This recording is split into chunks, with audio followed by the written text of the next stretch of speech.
கிறிஸ்துவின் நாமத்தில் உங்களுக்கு வாழ்த்துக்கள். எப்படி இருக்கீங்க? நல்லா இருக்கீங்களா? சோகமா இருக்கீங்களா? உங்க முகமே காட்டி கொடுக்குதில்ல. நீங்க சோகமா இருக்கீங்க, பயமா இருக்கிறீங்க, கலக்கமா இருக்கிறீங்க. நம்ம எப்படி நம்முடைய மனசு இருக்கிறதோ அது முகத்துல தெரியும் இல்ல? முகம் அதை வெளிப்படுத்தி காண்பிக்கும். அகத்தின் அழகு முகத்துல தெரியும் அப்படின்னு சொல்லுவாங்க. வேதத்துல ஒரு அருமையான வார்த்தை இருக்கிறது.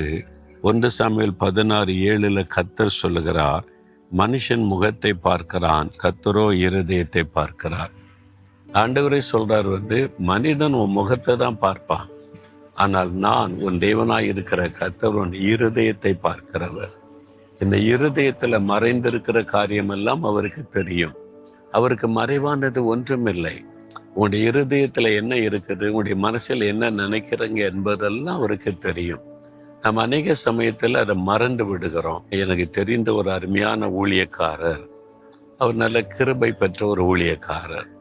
அவரிடத்துல ஒரு தாயார் தன்னுடைய வாலிப மகளை அழைத்து கொண்டு ஜெபம் பண்ணுவதற்கு வந்தாங்க.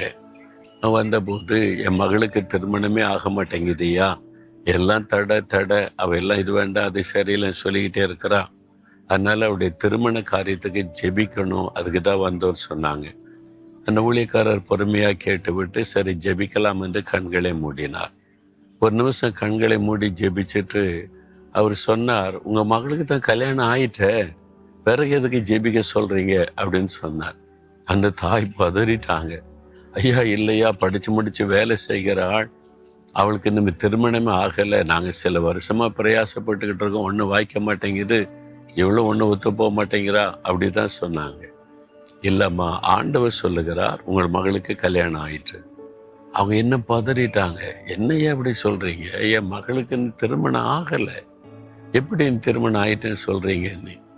இந்த ஊழியக்காரர் சொன்னார், உங்க மககிட்ட கேளுங்கள் சொன்னார். அப்போதான் இந்த தாயார் மகள் பக்கம் திரும்பினா அவள் தலையை கொண்டு அழுது கொண்டு இருக்கிறாள். அப்போதான் ரகசியம் வெளிப்பட்டது. வீட்டுக்கே தெரியாம அவள் ஒரு மனுஷனை ரெஜிஸ்டர் மேரேஜ் பண்ணி அவனோடு வாழ்ந்து கொண்டு இருக்கிறாள். வீட்டு விட்டு நல்ல பிள்ளை மாதிரி வேலைக்கு போவா, சாயங்காலான வீட்டுக்கு வந்துடுவா, ஃப்ரெண்டு வீட்டுக்கு போற நீ போவா. இந்த பெற்றோரை ஏமாற்றி கொண்டு ஒரு வாழ்க்கை வாழ்ந்து கொண்டு வந்தாள். நான் ஆண்டவரை ஏமாற்ற முடியுமா? தேவ சமூகத்தில் வந்தபோது ஆண்டவர் ரகசியத்தை வெளிப்படுத்தி காண்பித்தார். அவருக்கு ஏதாவது மறைக்க முடியுமா?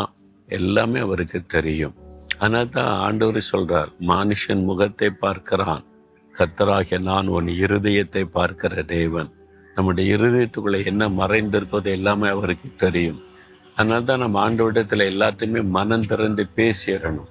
நம்முடைய குறைவுகள், நிறைவுகள், இன்பம், துன்பம், பலவீனம் எல்லாத்தையும் ஆண்டோட மனம் திறந்து இருதயத்துள்ளெல்லாம் பேசிட்டோம்னா ஆண்டவர் சந்தோஷமாய் நம்ம அணைத்து கொண்டு அதை சரிப்படுத்தி நம்மளை பரிசுத்தப்படுத்தி அழகாய் நடத்துவார்.